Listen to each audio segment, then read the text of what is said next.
Ricardo Ferreira, o poderoso CEO do Grupo Ferreira, estava sentado no seu escritório envidraçado no último andar de um prédio moderno no Parque das Nações em Lisboa quando o ecrã da televisão se iluminou com uma imagem que lhe gelou o sangue. Ali, no palco de uma conferência sobre direitos humanos transmitida em direto, estava Tiago, o filho que ele havia expulsado de casa 15 anos antes. O rapaz de 10 anos que um dia dissera pai, gosto de rapazes, agora era um homem de 25 anos, confiante, com o microfone na mão e a voz firme a ecoar pela sala. Ricardo sentiu o coração acelerar tanto que pensou que ia desmaiar. Naquele dia fatídico de 2010, o pequeno Tiago tinha entrado na sala de jantar da mansão familiar em Cascais com os olhos brilhantes de inocência. Era o seu aniversário de 10 anos. A mãe, Ana, tinha feito o bolo preferido dele, o de chocolate com morangos. Depois do jantar, quando os convidados se foram embora, Tiago puxou o pai pela manga do casaco caro e sussurrou a frase que mudaria tudo para sempre: pai, eu gosto de rapazes, não de raparigas. É assim que eu sou. Ricardo ficou paralisado. O copo de vinho tinto escorregou-lhe da mão e espatifou-se no chão de mármore. O quê? Repete isso. Tiago, confuso mas determinado, repetiu. O pai levantou-se tão depressa que a cadeira caiu para trás. Tu não és meu filho. Sai desta casa agora mesmo. Não quero ver-te nunca mais. Ana tentou intervir, mas Ricardo gritou tão alto que os vizinhos ouviram. Nessa mesma noite, Ana e Tiago saíram de táxi com 2 malas pequenas e foram viver para a casa da tia Matosinhos, perto do Porto. Os primeiros meses foram um inferno. Tiago não entendia porque o pai o odiava tanto. Na escola nova em Matosinhos, as crianças começaram a sussurrar. Alguém ouviu a tia falar ao telefone e o segredo espalhou-se. O Tiago é bicha, diziam no recreio. Ele voltava para casa a chorar, trancava-se no quarto e perguntava à mãe se era verdade que ele era mau. Ana abraçava-o com força e dizia-lhe sempre a mesma coisa: tu és perfeito tal como és, meu filho. O mundo é que ainda não percebeu. Ricardo nunca ligou, nunca mandou dinheiro, nunca perguntou por ele. O Grupo Ferreira continuou a crescer, contratos com o governo, prémios de inovação tecnológica, mas dentro de casa o silêncio era ensurdecedor. Ana arranjou emprego como professora numa escola primária e criava Tiago sozinha, com a ajuda da família modesta. Tiago cresceu a carregar uma dor surda no peito. Aos 12 anos, viu pela primeira vez 2 rapazes de mão dada numa rua do Porto e sentiu o coração bater mais forte. Não era vergonha, era reconhecimento. Mas também medo. Escrevia num diário escondido: porque é que o pai me odeia por algo que eu nem escolhi? Aos 14 anos, durante uma aula de educação física, um colega mais velho chamou-lhe nomes feios à frente de toda a turma. Tiago correu para a casa de banho e vomitou. Quando chegou a casa, contou à mãe e ela foi à escola reclamar. O diretor prometeu medidas, mas o bullying continuou em sussurros e olhares. Tiago aprendeu a ser invisível, notas altas, poucas palavras, amigos poucos mas leais. A adolescência chegou como uma tempestade. Tiago tinha 16 anos e frequentava o liceu em Matosinhos. As aulas eram o seu refúgio, mas os corredores eram um campo minado. Um dia, durante o intervalo, um grupo de rapazes encostou à parede e perguntou-lhe diretamente: então, tu és mesmo maricas? Tiago sentiu o pânico subir pela garganta, mas desta vez não fugiu. Olhou-os nos olhos e respondeu com voz trêmula mas clara: sou gay, sim. E isso não me torna menos homem que vocês.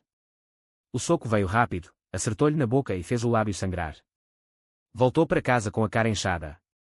Ana quis chamar a polícia, mas Tiago pediu-lhe para não fazer nada.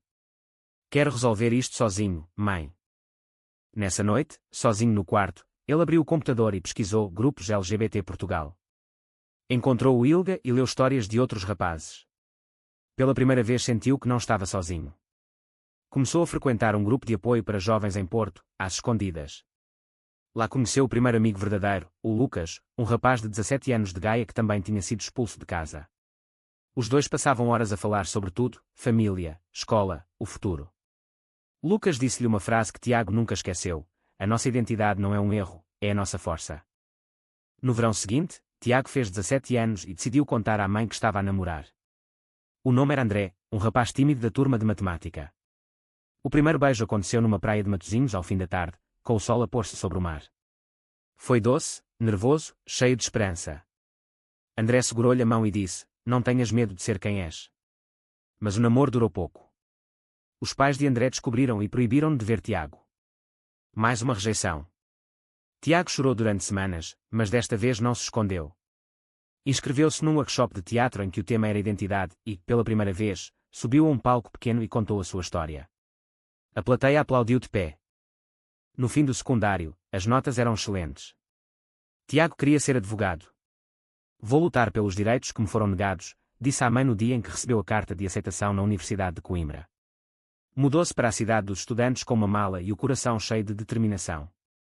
Os primeiros meses foram solitários, estudos intensos, saudades de casa, noites em que ligava para a mãe a chorar baixinho. Mas também descobriu a liberdade. Caminhava pelas ruas históricas de Coimbra e sentia que o mundo era maior do que o ódio do pai. Um dia, numa festa de caloiros, conheceu um grupo de ativistas. Conversaram até de madrugada sobre o casamento igualitário que Portugal tinha aprovado em 2010. Tiago sentiu um fogo acender-se dentro de si. Quero mudar coisas, disse. E assim começou o seu caminho como ativista.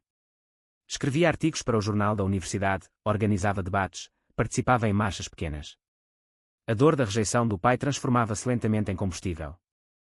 Aos 20 anos, Tiago já era conhecido no campus como o rapaz que não tem medo de falar. A Faculdade de Direito consumia-lhe as horas, mas ele arranjava tempo para o voluntariado na Associação PRID de Coimbra.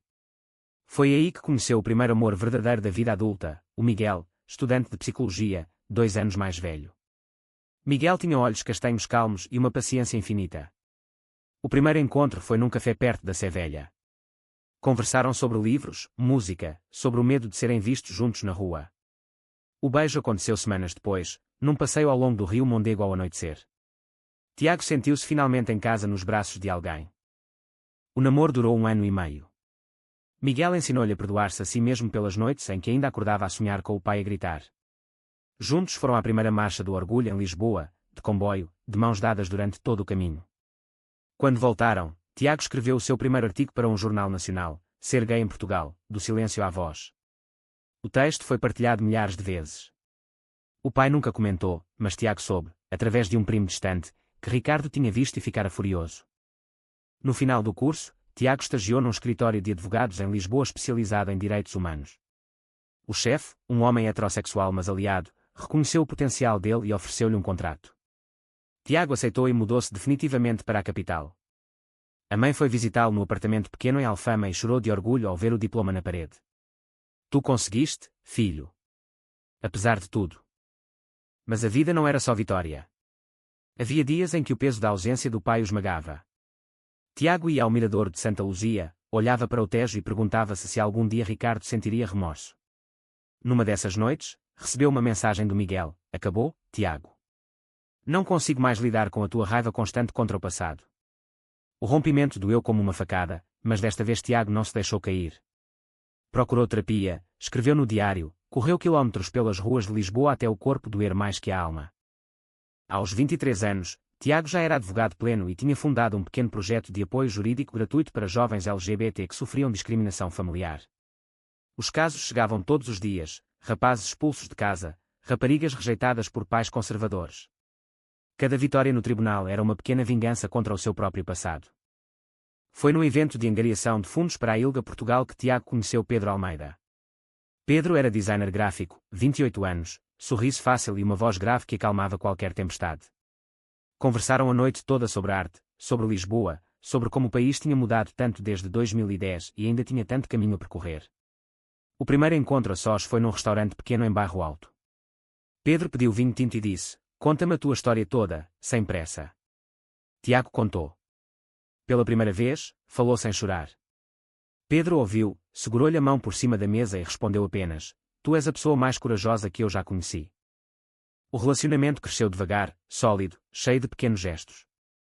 Pedro desenhava cartazes para as campanhas de Tiago. Aos fins de semana iam para Cascais de comboio, caminhavam na praia de mão dada, sem medo. Uma noite, no apartamento de Pedro em Campo de Ourique, Tiago disse pela primeira vez: amo-te. Pedro respondeu com um beijo longo e suave: eu também te amo, desde o primeiro dia. O trabalho de Tiago ganhava visibilidade. Ele defendia casos em tribunal que chegavam aos noticiários. Advogado gay vence processo contra a escola que discriminou aluno, dizia uma manchete. O Grupo Ferreira apareceu uma vez numa lista de empresas que ainda não tinham políticas de inclusão LGBT. Tiago sorriu com amargura ao ler o nome do pai. Pedro era o porto seguro. Quando Tiago tinha pesadelos com o pai, Pedro acordava, fazia chá de camomila e ficava a abraçá-lo até o sol nascer. Juntos planearam viajar para o Algarve nas férias. Na praia de Albufeira, deitados na toalha ao fim da tarde, Pedro perguntou: queres casar comigo um dia? Tiago riu-se, mas os olhos encheram-se de lágrimas. Quero, sim. Quando eu estiver em paz com o meu passado. A carreira de ativista também florescia. Tiago foi convidado para falar numa grande conferência nacional sobre diversidade no trabalho, marcada para o próximo mês em Lisboa. O tema, do abandono familiar à liderança, histórias reais. Ele aceitou imediatamente. Passou semanas a preparar o discurso, a relembrar cada momento doloroso e a transformá-lo em mensagem de esperança. Pedro ajudava a rever o texto, sugeria pausas dramáticas, segurava-lhe a mão quando a voz tremia durante os ensaios. A semana antes da conferência foi de nervos à flor da pele. Tiago acordava cedo, corria pelo Parque Eduardo VII, voltava para casa e revisava o discurso mais uma vez. Pedro preparava o pequeno almoço e dizia sempre a mesma coisa: tu vais brilhar, amor. O mundo precisa de ouvir a tua voz. No dia anterior ao evento, Tiago recebeu um e-mail anónimo: o teu pai vai assistir à transmissão em direto. Cuidado. Ele ficou branco. Pedro abraçou-o por trás e murmurou: seja o que for que aconteça, eu estou aqui. A conferência era no Centro Cultural de Belém, sala cheia, mais de 500 pessoas. Câmaras de televisão, jornalistas, representantes de empresas. Quando Tiago subiu ao palco, o coração batia tão forte que ele pensou que todos ouviam. Olhou para a plateia, viu Pedro na terceira fila a sorrir-lhe, respirou fundo e começou: há 15 anos, o meu próprio pai me disse que eu já não era filho dele porque eu tinha coragem de ser quem sou. O silêncio na sala era absoluto. Tiago continuou, voz firme, olhos brilhantes. Contou a rejeição, a luta na escola, o primeiro amor, a terapia, a força que encontrou na comunidade. Hoje eu estou aqui não para acusar, mas para dizer que o amor verdadeiro não pede permissão. Ele simplesmente existe. Aplausos estrondosos. De pé. Tiago desceu do palco com as pernas a tremer. Pedro correu para o abraçar. Estiveste perfeito. Mas no escritório do Grupo Ferreira, em Lisboa, Ricardo Ferreira estava sozinho diante do ecrã gigante. Viu o filho, ouviu cada palavra e sentiu o mundo desabar. As mãos tremiam tanto que derrubou o café. Meu Deus, o que é que eu fiz? Murmurou. Os assessores entraram alarmados. Senhor Ferreira, a imprensa está a ligar. Estão a perguntar se o orador é seu filho. Ricardo não respondeu. Levantou-se, foi até à janela e olhou para o Tejo. Pela primeira vez em 15 anos, chorou. Nessa noite, Tiago e Pedro voltaram para casa de mãos dadas pelas ruas iluminadas de Lisboa. Tiago sentiu uma paz estranha. Acho que finalmente fechei um ciclo, disse. Pedro beijou-lhe a testa. E agora começa um novo, juntos. No dia seguinte, os jornais explodiram.